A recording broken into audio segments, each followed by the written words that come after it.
Is one of my posts is at 2 million views right now. Every 30 seconds. The following is brought to you in part by MFC Studios. The views of the show's host and guests do not necessarily reflect those of the management, owners, or staff of this radio station. And now, it came from the radio.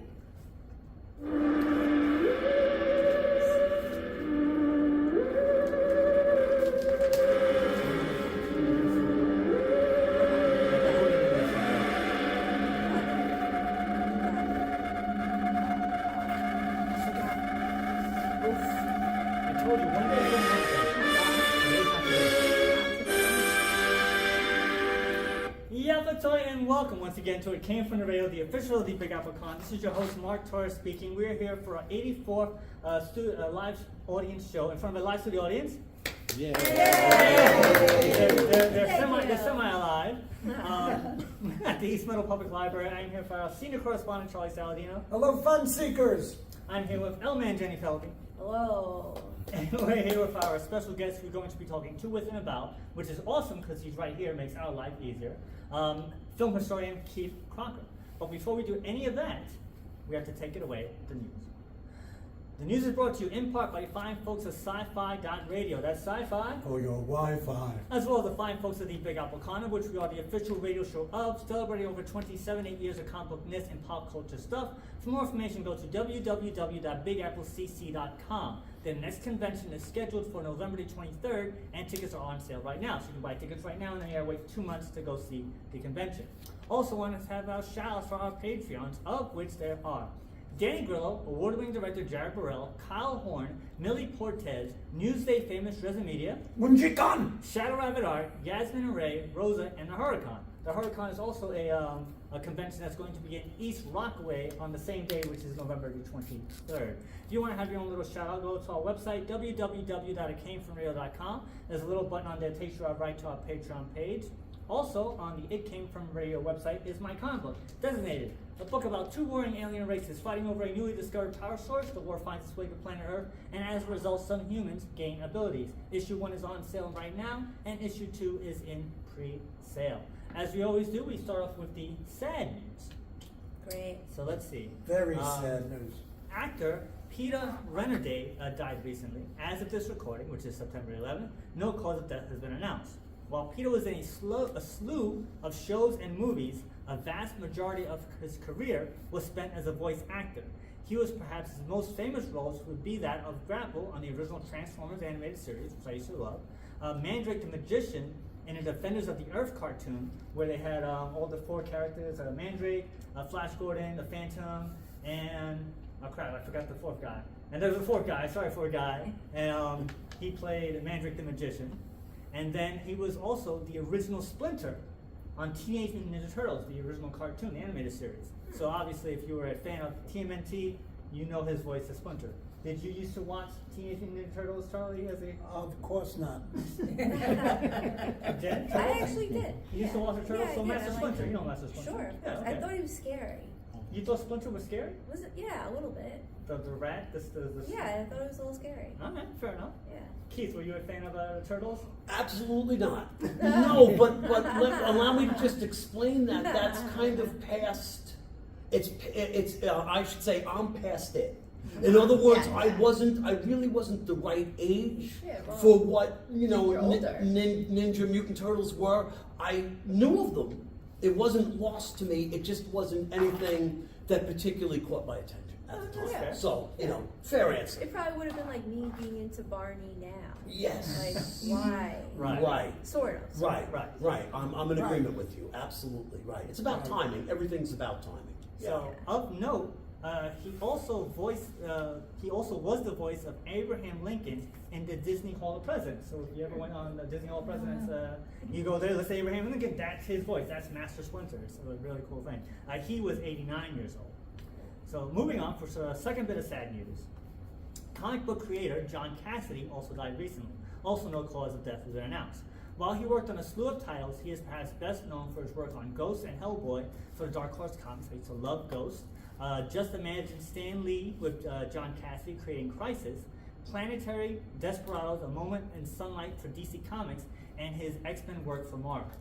He was a very stylized artist, and I've never had the chance to meet him. So, and all the stories I've heard, he was a very nice guy to talk to. He had tons of stories from working in the business for all this time, and he was only 52 years old. And then we move on for the last final bit of sad news. Great. Actor James Earl Jones died recently. Also, no cause of death has been announced. I don't have to say anything about him because he was an amazing man. He's done so many roles, and I don't have to mention that his iconic voice of Darth Vader or Mufasa in the Lion King films. What I can mention is that during the most recent Obi-Wan series, James made an agreement to have his voice used in perpetuity to Disney, or more specifically Lucasfilms, as Darth Vader. This will be achieved using AI. And we've been talking about this for a long time, about how people are using AI in the wrong way, and that that's why there's a voice actor strike going on right now. But Again? Again, you missed out. I did not know. Okay. But what's interesting is that he made the deal, and so they will have Darth Vader forever and ever and ever for using his voice for AI. So that was an interesting fact, little tidbit about him. Did you ever get a chance to meet James Earl Jones? Sorry to say no, but he was one of the best actors of our time. And for all his beautiful acting, I mean, he was on Broadway. My favorite role he was in Field of Dreams. I loved him in Field of Dreams, and I love him in a lot of things, but in Field of Dreams, it was my favorite role. I'm very sad about this.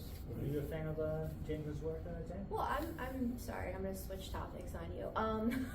I'm interested that his voice is going to carry on. So who's going to make the money?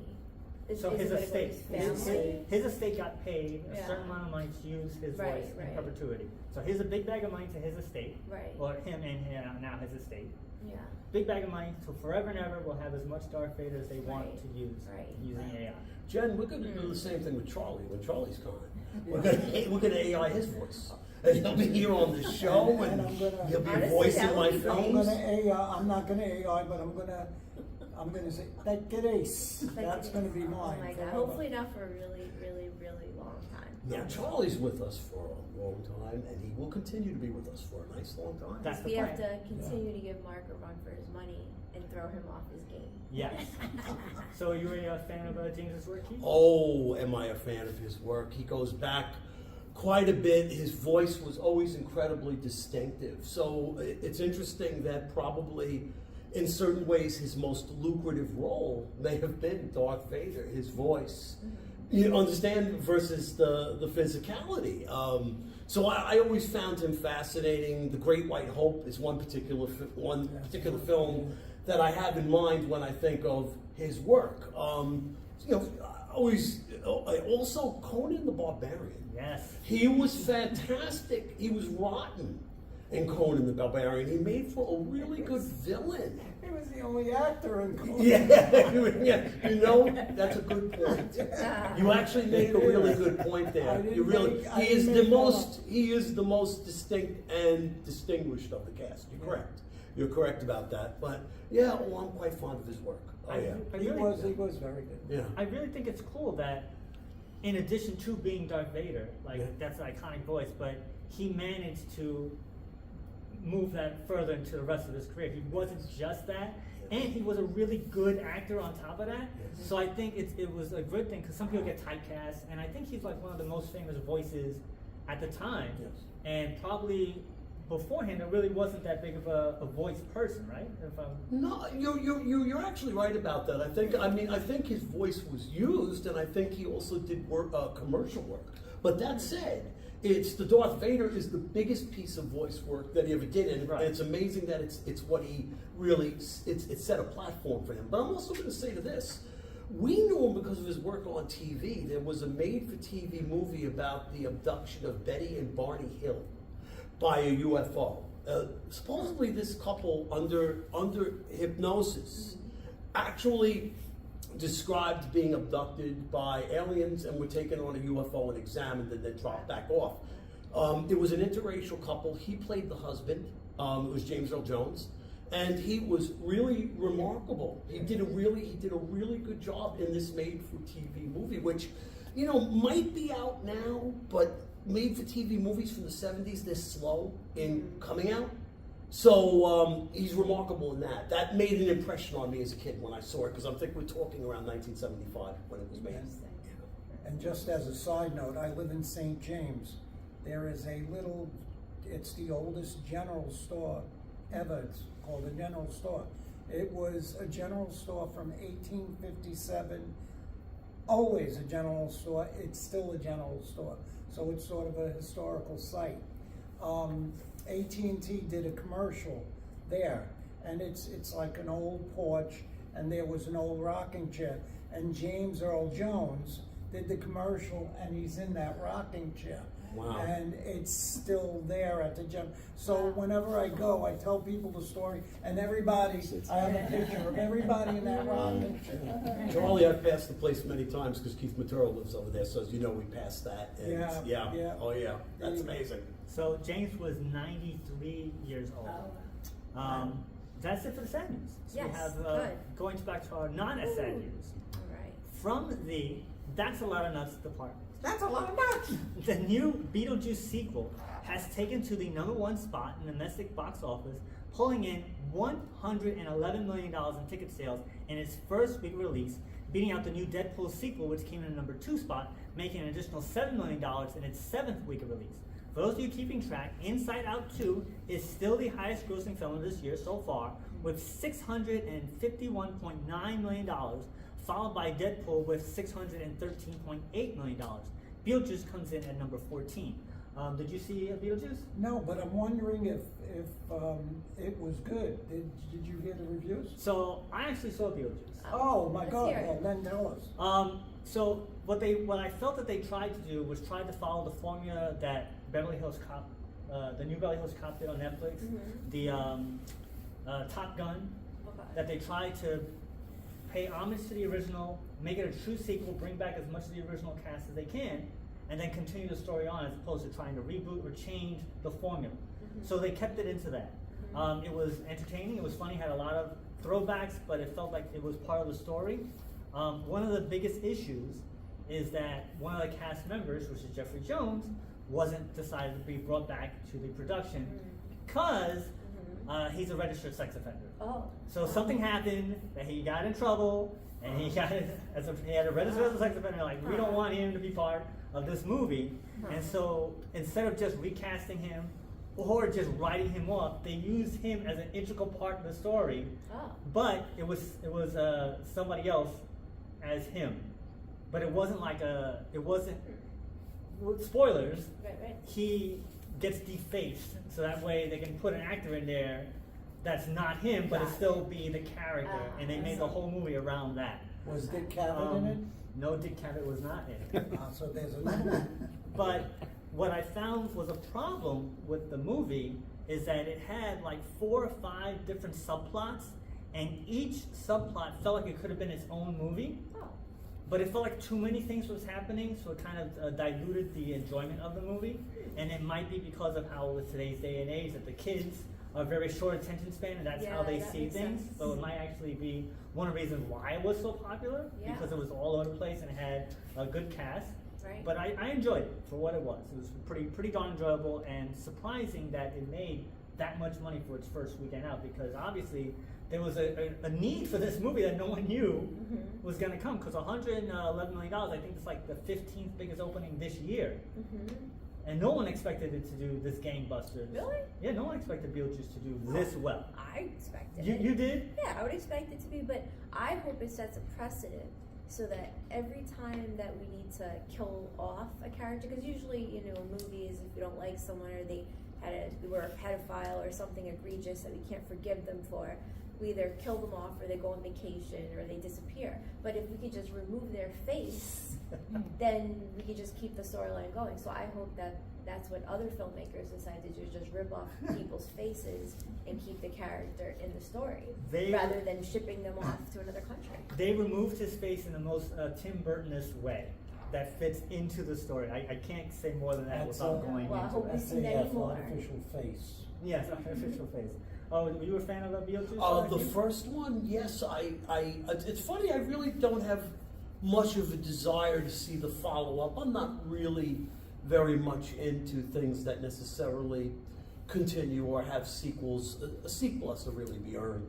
In my opinion, there should really be a story to be told, just my personal opinion. But the first Beetlejuice was very original and very amusing. And I remember getting a kick out of it. I don't think I saw it, which is unusual. I don't think I saw it in its initial run. I believe my wife turned me on to it at some point. She had showed it to me, and I said to myself, you know, I even said to myself, I should have been more proactive with that film. I should have taken a look at it. For some reason, I turned away from it, and I don't know why I did, but when I finally saw it, I ended up enjoying it, immensely enjoying it. Maybe I think you thought it was about Beatles, and you're more of an ape guy.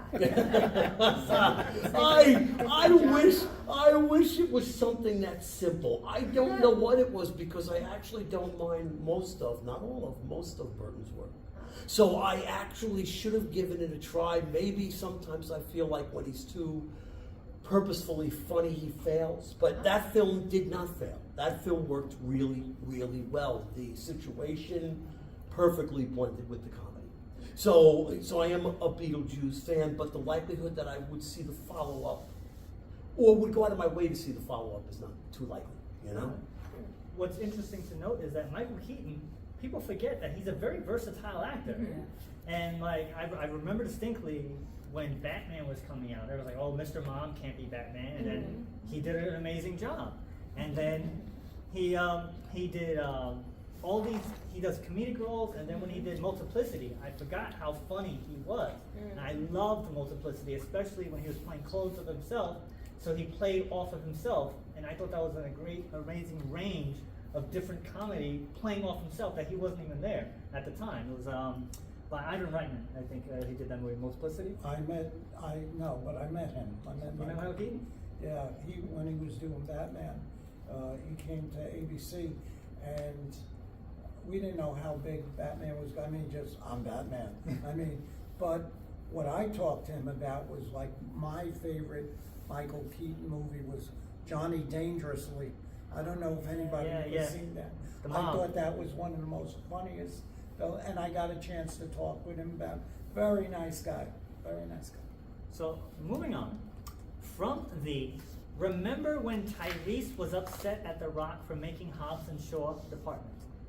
None other than actor Tyrese Gibson has been arrested for not paying child support. According to court documents, in April of 2023, Tyrese was ordered to pay $10,690 a month in child support, but that had only been paying $2,200 instead.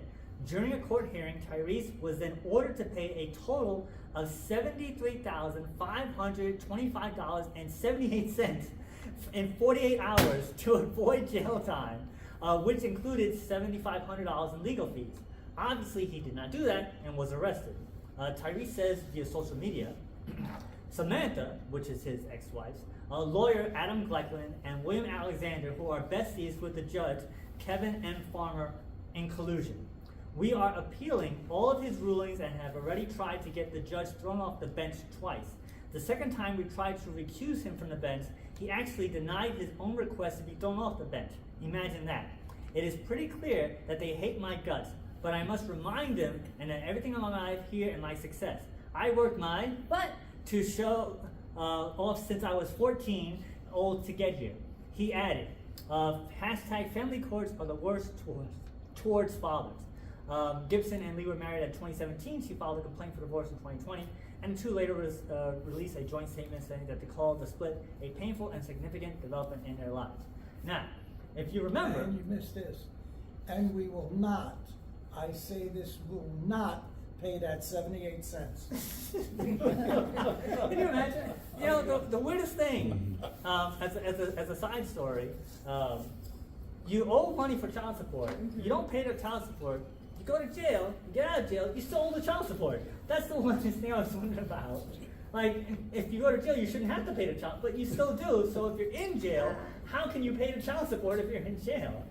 But if you guys remember, Tyrese was mad at The Rock because The Rock had made a Hobbs and Shaw spin-off movie as opposed to doing the new Fast and Furious movie because The Rock and Vin Diesel had a little friction. And Tyrese went on social media saying that he needed the money, that he had to pay child support, and that he was crying and upset that he's not going to have a job because they weren't making that movie, and he called out The Rock for that. And I guess this is why he was saying that, because he had to pay $10,000 a month in child support. Wow. Do you remember any of this, Charles? No. Yeah, no, I don't remember either. You don't remember we've talked about it. I don't We've mentioned this many I- times on the show about this. These people are not in my life. You think I hope this year, like whatever I hope the year carries on. I'm not thinking about The Rock before I go to bed. And Tyrese, yeah, I like his posts. His lives are quite entertaining. He does some very interesting stories, ranting. But yeah, no, I have no idea. But Were you familiar No, with it? lost to this. I don't even know who you're talking about. And you know what? I don't want to know who you're talking about. I like the little world I'm in, and I can do without. I'm He was good. in the Thank you, second though. one, second Fast and Furious, right? Yeah. Was he in the first one? I don't think so.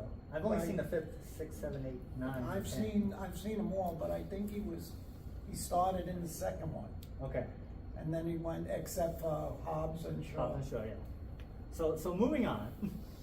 Thank God. From the I mean, I can actually, continue. I'll mention this. We mentioned this earlier today. So as of today, which is 9/11, the active voice strike is still going on, and we're up to day 47. We they mentioned won this. for me. We mentioned about how there was the big strike last year about the writers and directors and the stars and all that stuff, Mhm. and they just kind of forgot about the voice actors for video games and animated series and Correct. even movies.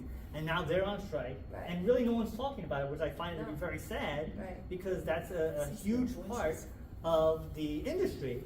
The video game industry is a $1 billion industry, Yes. and with more CGI characters, voice actors, and the AI performances are important to this type of thing. Think of the Planet of the Apes movies. Mhm. All the apes were AI performances that they do the motion capture, and what the studios want is to use that and not pay them for coming in to do the work. Yeah.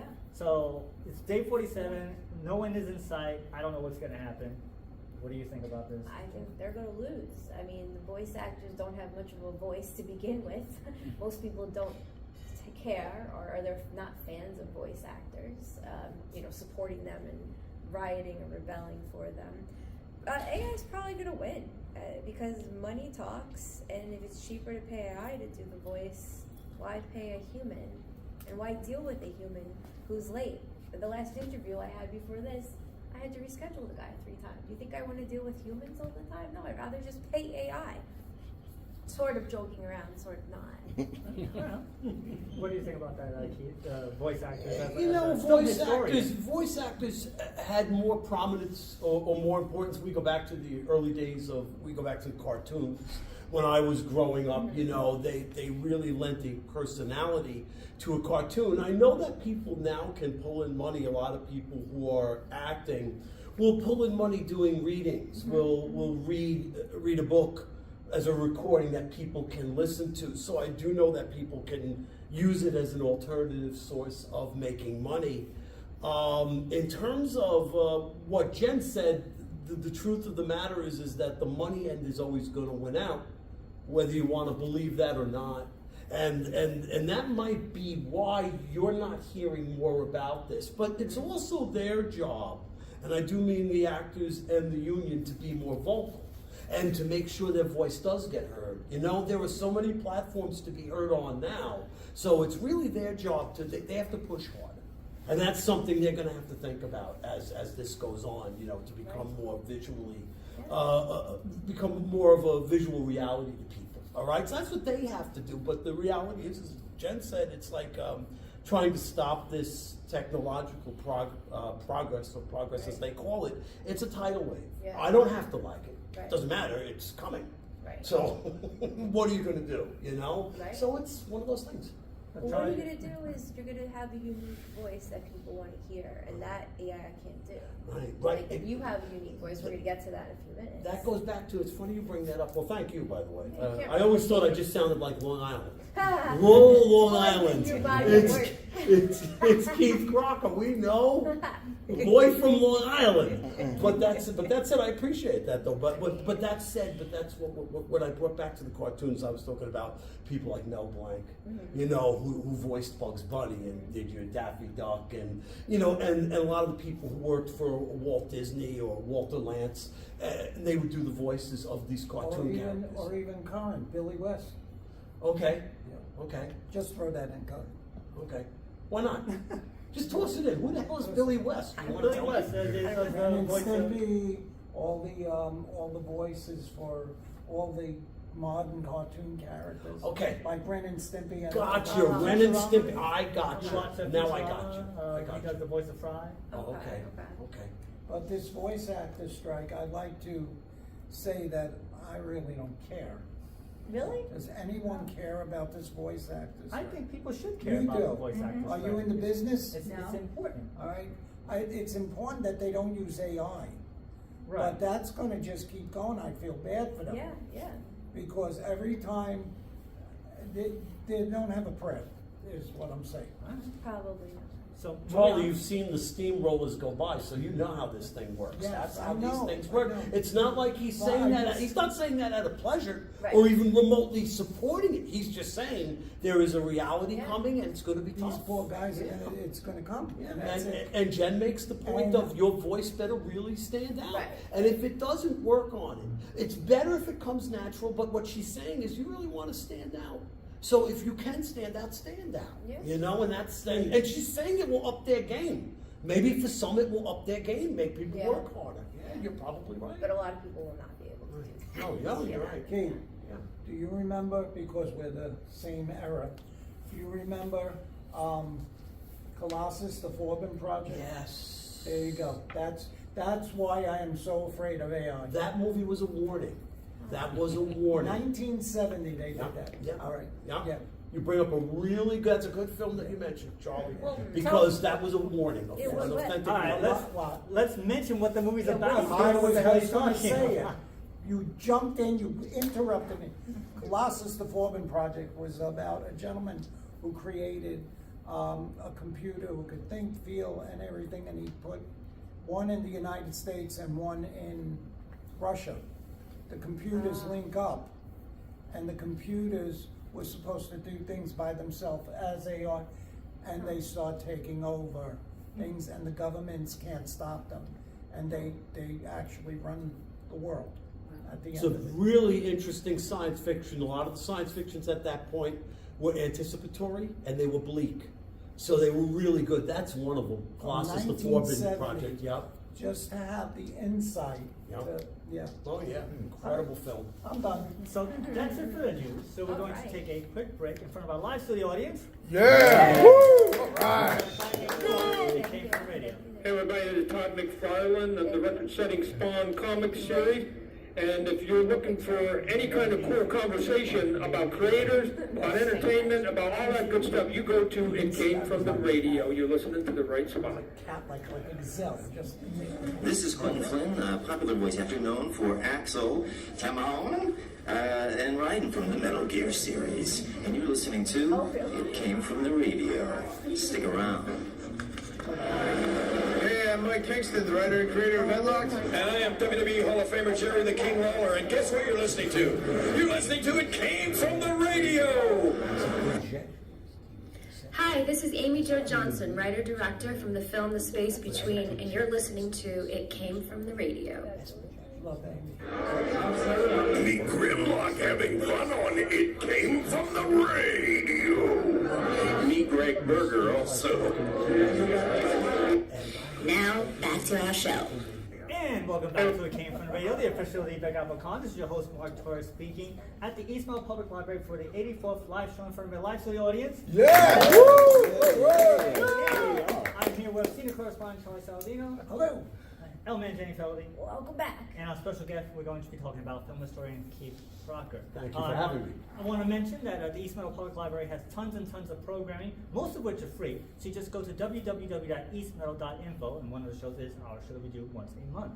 So Keith, as our guest, usually I know the guests ahead of time. I've met them beforehand, but I've never met you. But apparently, senior correspondent Charlie Saladino knows you very well, and so does Man Jenny Feldy. So for me, why don't you introduce yourself and for the rest of the audience? Absolutely. So again, I am Keith Crocker, and people in East Meadow might know me for running the Pop Culture Film Series here at East Meadow Library, which is a film screening series. And it's interesting because it developed into that actually right around the period of COVID. It had developed into that, and we started actually screening feature-length films. Prior to that, my presentations usually involved clips and talking, explaining things, various subject matters and whatnot. And I've been giving presentations to libraries and community centers and temples and churches for the past 29 years. I've been doing it for 29 years. And, prior to doing that, so most people would generally look at me as a film historian. I was at Nassau Community College Adult Education for 20 years. I'm with Hutton House at LIU now, and I've been with them. I think I'm going on to my 6th year now with them. Did Cumberland and Great Neck. So I've been around for a while doing these various places, film history, and also teaching filmmaking, all right? So prior to that, and also during that, I continue in the world of filmmaking. That's what my background is in. But I was also a fanzine writer, and we've got Jen here holding up for our live audience, folks, a copy of a magazine that I used to do that we did 25 issues of, and it ran from 1987 to 2005, and it was called the Exploitation Journal.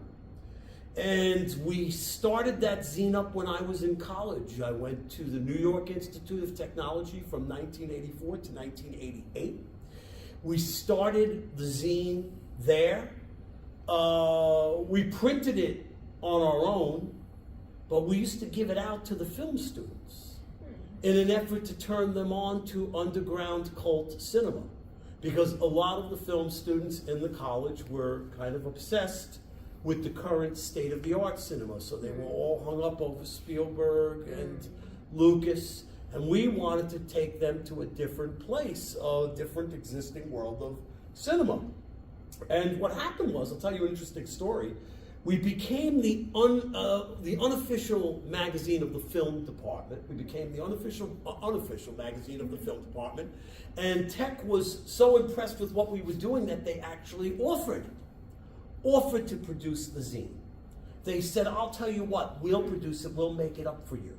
And you just have to allow other students in to write for the magazine. We declined the offer. And the reason why we declined the offer is because they would have turned the magazine into exactly what we didn't want it turned into. All of a sudden, it would have been a magazine about the Spielberg and about Lucas and about what Coppola was currently doing, or that type of thing. And we didn't want that. So we chose not to have them do it, and we continued to self-produce the magazine, and we did end up getting distribution. Okay, so we were very, very lucky, aside from the fact that we ended up in Tower Records and Videos, who were the best people to handle distribution with, because you were directly dealing with them. And they paid half the cost of the magazine up front.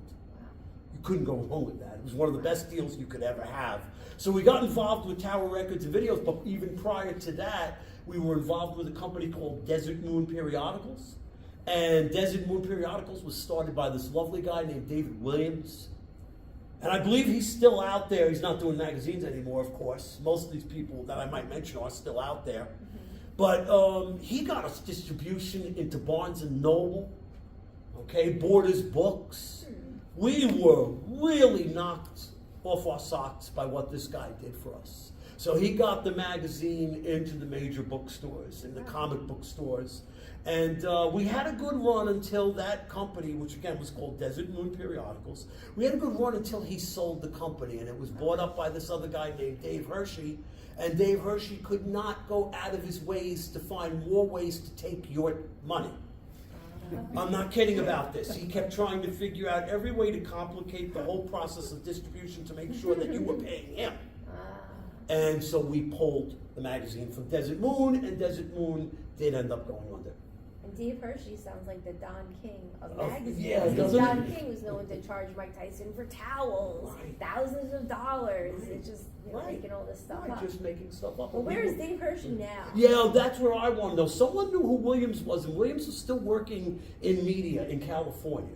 So Williams is doing all right. Hershey we never heard from again. He just dissipated like he should have dissipated. So that's I'd like to talk to Hershey. Yeah, you and me both. I think we're gonna have to. Maybe we should put out. What is it when you SOS smoke signal. Yeah. Oh no, what do we Wait. do now? A tweet? An X? What are we Something. We gotta find A out. TikTok? We gotta Dance? find out what the story is and make him answer for his crimes. I But you wanna know, know. we had a really good run with the magazine, and the only reason why I pulled the magazine, the only reason why I stopped is when Tower Records and Videos went out of business. So we're talking around 2005. That was it for me. Distribution, the people that were willing to distribute your magazine were no longer there. The venues were no longer there. So that's why I stopped that completely. I no longer did the written material. I had a website by that point, but at no point did I ever say that the website would take over for the journal. At no point was the website supposed to be the journal. It was something invented new, something invented fresh. So, I'm sorry, I go on for a while. You'll find I've warned already that I can talk. So I apologize, but yeah. No, it's It's fine. interesting. Okay. Makes my job easier. That's very Sure, interesting. okay. Well, me and Keith go way back. I mean, I was very honored to be in one of his short films. I acted in one of his short films, and I saw his amazing approach to directing, and just he's such a great director, and he takes whatever projects he's working on, and he just dives into it. I mean, and Keith he knows that I am going to mention this. He is one of the most technically innovative directors. It's out of what is it? Mother Yeah. of Like how? One of those- necessity is the mother of invention. Yeah. Okay. So one day we're working on a film and I'm watching him, and rather than set up the poles on the floor, rather than set up the guidelines, Keith invents what I thought was genius, the wheelchair dolly. Oh, wheelchair. The wheelchair dolly. He takes his camera, he becomes the director, the cameraman, and they put him on a wheelchair, and he films the whole sequence being rolled on that wheelchair instead of dollying. And it was genius. The scene came out great. So I called him the founder and the inventor of the wheelchair dolly. Question: is someone rolling here? Yeah. Yeah. So I just got to interject. So I was watching a lot of your films. I think it was the Marx Brothers. I forget. There's a bunch of shorts. They're very creative, and I see in the credits Jim Haggerty, who I shot with, Right. and Jim Haggerty made a dolly out of a grocery cart, which I told a lot of people. He put this old camera, I don't even know what type of camera is defunct, they do not make these for like 30 years, and he puts it on a grocery cart and then rolls it, and he wanted to be rickety chasing after me. So I guess between Jim and you just roll around all these different random things. I mean, what always amazed me, I'll say this about Charlie, and he was so complimentary. So here's Charlie, and I knew him during the ABC years, and here's Charlie who's used to money being spent, and then he comes to me, and we were poverty. We made films on nothing. And he was so blown out by that wheelchair. So now when Charlie's talking about this, he's talking about the 90s, and we had been using the wheelchair trick since the 80s. In fact, a lot of my film professors didn't like it. They were annoyed about me. They wanted you to follow what they laid down for you, or the equipment they laid down for you. And they had wheels and that you could attach to the tripod and stuff. But some of these shots did not accommodate that. So the wheelchair worked better. So the wheelchair thing was going on for years. So here's Charlie connected with ABC. And then Charlie is saying to me, well, this is great. And I'm really complimented because I'm like, wow, he likes this. I've seen at the soap operas. You have to see all the guides they lay down to get from one thing to. They could have just put the cameraman in a wheelchair and send him right across. It was amazing. I went back there. I said, "Did you ever think of using a wheelchair?" And they all laughed at me. Sure they did. Sure they did, because they have to spend that money that's put up to them. That money has to be spent. So the fact of the matter is, we were trying to figure out how you do everything for nothing. And that was how we got involved in shooting that way, using wide-angle lenses. Because remember, when we go back to, we're talking about, my training was in film. The world has completely changed now. Everyone's doing, 4K, 1080. They're shooting, they're shooting HD, and it's now the industry standard. But I was trained on film, and what I said about film was it separated the men from the boys, the women from the girls, meaning that there was an investment in film. That was where your money had to go.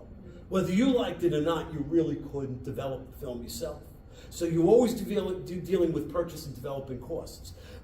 Most people would screw up if they were not comfortable with the camera. They would screw up a day's shooting, and it would come back blurry or come back not at all. And this is what separated. It kept people, because of that factor, it kept people out of the industry. The only people who tried to stay in it were the people who grew comfortable with actually shooting film. So I was a film guy, and I continued to be a film guy as long as I could into the early 2000s. And then finally, A1 Reversal closed, and that was a reversal. They developed reversal film. Okay, it didn't have a negative. It was a reversal film that you could shoot. And when they closed, I sort of said to myself, it's really ending now. The whole film element thing is ending now.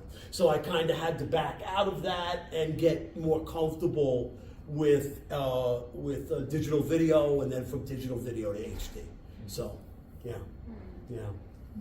So what's it like making movies no budget or low budget? A lot of people think you need 100,000. There's one movie written, just a quick anecdote. No, we need 100,000 to do this. I said, hold on, I know special effects. Maybe I can wipe out your $20,000 fee. As an actor, I'm not greedy. I can wipe out this fee. Maybe we can bring it down to 70 or 80. But do you need 100,000 to make a movie? How can you do it on no budget? How did you do it on no budget? We did it on a no budget because what we did is we brought in people who had passion. And by the way, this is the same problem I'm having now. Is I notice as I'm getting ready to. I'm going to get I have 2 projects slated to get off the ground, and I noticed that I've been moving unusually slow in making this happen. Part of it's because I'm not happy with the changes that I've seen on the horizon about actors and actresses and some of the people that have come in. The soul seems to be gone. There's so much, there's so many people out there doing things, so many projects out there being done, that it no longer means anything special to an actor or an actress. Oh, if I'm not in that, I'll be in someone else's. So therefore, they're not coming in with passion. They're coming in with, what can you do for me? What are you going to give me? And I won't say what I want to say, what I'm going to give them, but because we can't say it. But it turns me off so much that I just make a note that I do not want to deal with this person. And the problem is I'm having trouble finding people I do want to deal with. So this has been like kind of an interesting change in time. It's not the same people I dealt with for the 2 features I did. I had 2 different types of people. One in the very first film that we did, the first feature. I say feature, which we shot on film. We shot on sound, Super 8mm film.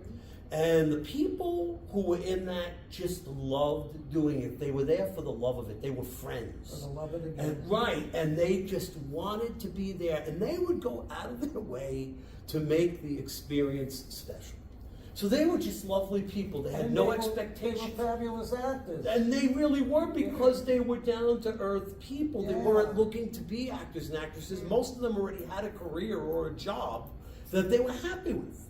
And they weren't looking to change their career. So you actually got these really spirited performances out of them, not because because of what it would have done for them necessarily, but because they were enjoying themselves. They were having a blast. They were having a blast. So when I flash back to that first film, there was no topping that experience. Everybody went out of their way to make it the most pleasant experience you could. Now the second film Second feature was, again, a little bit different. I went out of my comfort zone and I did not pick from the people that I knew. I went out of my comfort zone, and I think it was New York Castings at the time, and I think New York Castings is still around, and I think my memory was at the time, was that you didn't pay them, they would run the ad for you, and the actors and actresses paid to see the ads, to see what was available. So I still got good people, because these were people who were willing to pay to see what was out there and wanted to work on something, and just wanted to work on it. They wanted it for the credit, because a lot of them had no credit. And they came in and they were remarkable. So I ended up finding some incredibly, incredibly talented people who I very much enjoyed. Some of them went into, started doing plays off Broadway and stuff like that. So they kind of went into the acting, but more in the play end of it than say the film end, you know? What I'm just saying is it's a different atmosphere out there now. But everyone is walking around like they're entitled, and this is what I'm running into. So this is a problem that I'm running into when I'm trying to cast people, and I get people coming in. Some of them look like they come and they don't want to be there. Well, if you don't want to be there, what the hell are you doing here?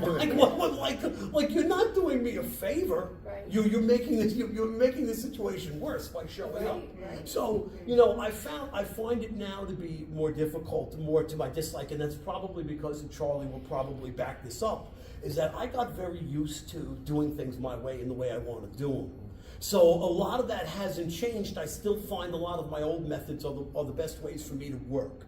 Doesn't necessarily jive with what people have in mind today, so there's some degree of conflict. The reality is, of course I'm going to work that out. I'm going to find the right people.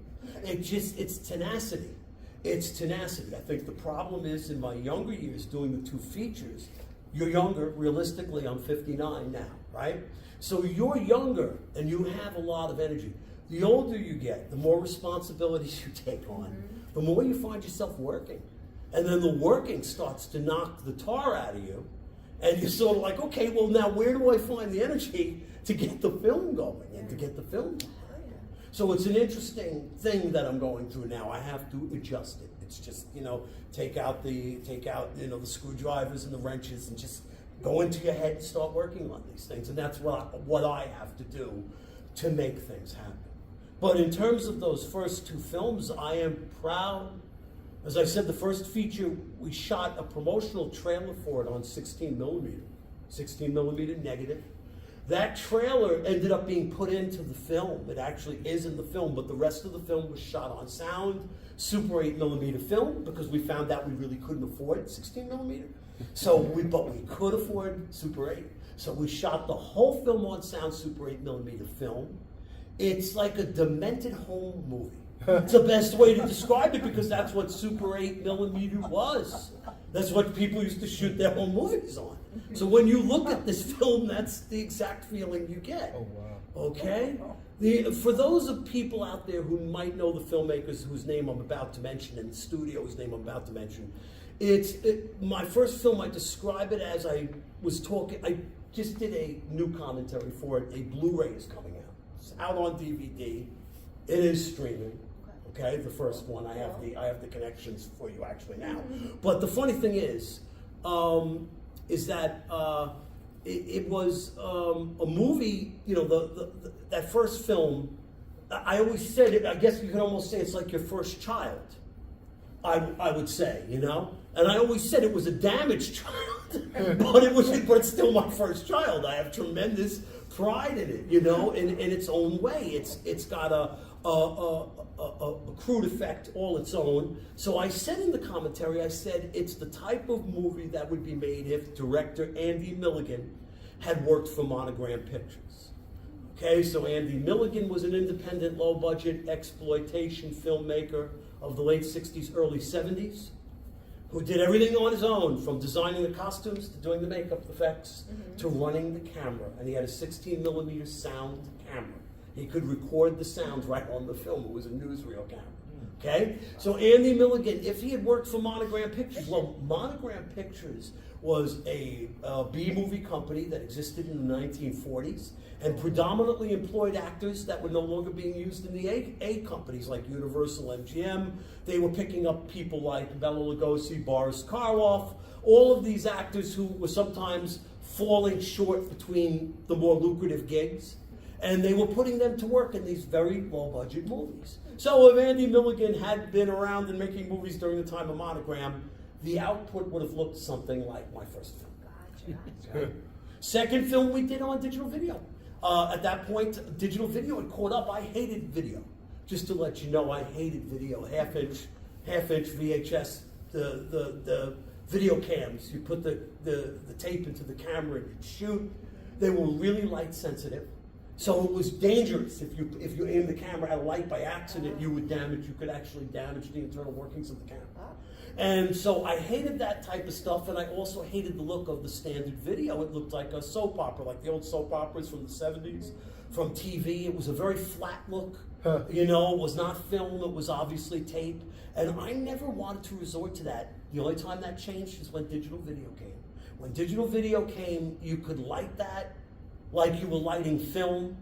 And whereas film has grain in it, there's grain in film, digital video had like an electronic grain, okay, if you're following me.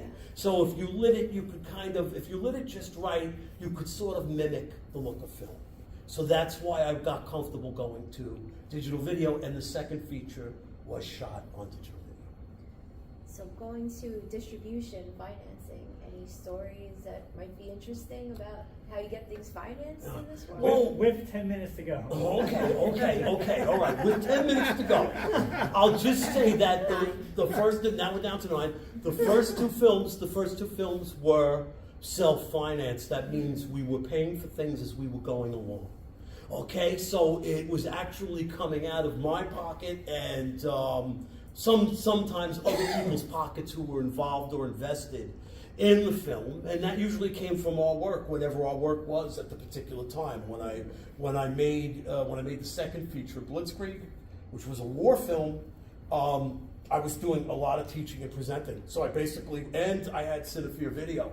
So the money I was getting from that, I was rolling right into my productions. Okay, paying bills, of course, paying my bills, but then whatever was left over, we were rolling right into the film. Oh God, with the first film. With the first film, you know how you wouldn't know, but I got the film itself. Somebody called it overstock. I had a friend, this is the way things were back then, I had a friend who worked at CVS. CVS was kind of new here on the island, as far back as like 1980. We didn't have really the chain drugstores. We had the locally owned drugstores. So when CVS opened, my friend had a job with them, and one day he came to me with bags full of Super 8 film. And he told me was that it was overstock. Overstock in the sense that it passed its expiration date. And truthfully, you were not allowed, or you were not supposed to, sell film that passed its expiration date. They did. Most places would continue to do that. But he just happened to notice this was past expiration. He loaded me up 2 bags full of these cartridges of film. So that's what actually got the Bloody Ape made. How did you meet this guy? How did I meet him? Yeah. He was a friend of my brother's. And I knew, my brother was in high school. I was in junior high school at the point that I met him, if not younger. And we sort of connected because he knew I loved cinema and he knew I was shooting things. And he liked my spirit. I've run into him in recent years, and he actually once said to me, because we hadn't talked for a long time, he said, "Have you really been able to survive off of this?" I said, barely, but yes, I have been able to. I have enough stuff coming in from all the things I do, but you have to be doing a lot of things. You can't just hang it on one thing. No. So that's how I kind of explained it to him. So the distribution was different. And when I did my first film, we were distributed on video cassette. And it was a guy by the name, when I finished the film, I knew the importance of getting it out there, and I knew I couldn't do it on my own. So I started looking up distributors on VHS, and there was an art house called Vanguard. And Vanguard was run by a gentleman by the name of Freyr Thor. He was from Iceland. And I got in touch with him, and I said, I finished this movie, Bloody Ape, and I said, I would like you to distribute it. And he did. I think we had cut a contract for about 2 years. And he distributed it for 2 years. After the 2 years, it went back to me. By that point, I had developed a website. This is 1999. Now I've got a website up, right? Started selling it on the website. It was the first title I started selling. Started moving the bloody apes through the website, okay? Later on, I would develop a distribution company for DVD with a partner of mine by the name of Rob Houseshield. Rob Houseshield runs Wild Eye Releasing, but he also runs Visual Vengeance. Visual Vengeance is an outfit that's dedicated to releasing the shot on video, the half-inch tape movies of the 1980s and 90s. That's what he specializes on, but he's putting them out on Blu-ray, but he's also going to be putting out my 2 titles on Blu-ray, because we started Wild Eye with those 2 titles. Those 2 titles, the Bloody Ape and the Blitzkrieg, were the first 2 that we released on that label, and he is basically my distributor. So we work out a deal for every couple of years, and he licenses the films for me, and he distributes them. So he's also involved, by the way, in the streaming. But that's not where his strength is. His strength is in physical media, which appeals to a cult audience. Yes. It no longer appeals to the masses. It's a cult. So we have less than 5 minutes, so we gotta do so many things. So first we're gonna do the raffle, but before that, website, where can people find more about you? And your Oh, well, folks, you can reach me if you want to come to the website. It's www.cinefear.com. Cinefear is C-I-N, where is it? C-I-N-E-F-E-A-R, C-I-N-E-F-E-A-R, cinefear.com. It's a website for lost films, for films that have not been in circulation, and we distribute certain titles through that. And it's also got articles on motion pictures, and it's got a lot of fun stuff on it. It's an outdated site. It was built in 2000. The girl who built it passed away. So if I had, and it was at the HTML code. So it's a castle ready to fall. I do not lie to you. It's a castle ready to fall. I get very nervous if I have to update it, and I'm very slow about doing that. So you'll also notice that I have a kind of a blog site. I don't blog every day. I'm not of that. But you can connect to that through the Cinefear site, and you can see I put up articles, and pictures, and things related to the cinema. And what else? I'm sorry. We got a website, we got all that stuff, but now we got to do the raffle. Okay. So we're nice enough to give away the Exploitation Journal. Okay. We have from 1997. 1997, Volume 2, Number 6, now out of print. And we went to the rarer ones for release here, so So we have that. We also have 2 tickets to the Long Island Trading Card Game Show, which is in Melville this Saturday. We're giving away 2 passes for that, and also 2 passes to the Route 110 Comic Show, which is this Sunday. So whoever wins the first one can pick what they want, and then we'll so on and so forth. So the third person will just get whatever's left over. that's perfect. Great. So pick out the number. Okay, I'm gonna go in there. What we Okay. got? So the We winner, got first it. winner is The first winner is 376 376 912. 912. 376 912. All right, so you get the first choice. Second choice is Okay. Wow, this is very nice. Okay. Are we ready? 376 376 914. 914. All right. And the last Alright. one is Okay, we're digging in deep, okay? We're doing a deep dive with this, folks. Okay? Are you ready? 376 913. 913. 376 913. So just so you know, everybody always is a winner at our live show in courtesy of the East Meadow Public Library. We're all out of time. So we don't even have time for final thoughts, so just make sure you guys listen to our radio show each and every week. You miss any part of the show? Just be nice to everybody. Thank you, everybody coming to the live studio audience. Yeah! Woo! Right! Our next live show at the East Meadow Public Library will be on Wednesday, October 9th at 7 p.m. We're going to have author Valentina Janik as our guest, and also be giving away tickets to a convention as well. So that's it, and we'll see you all next time. Woo!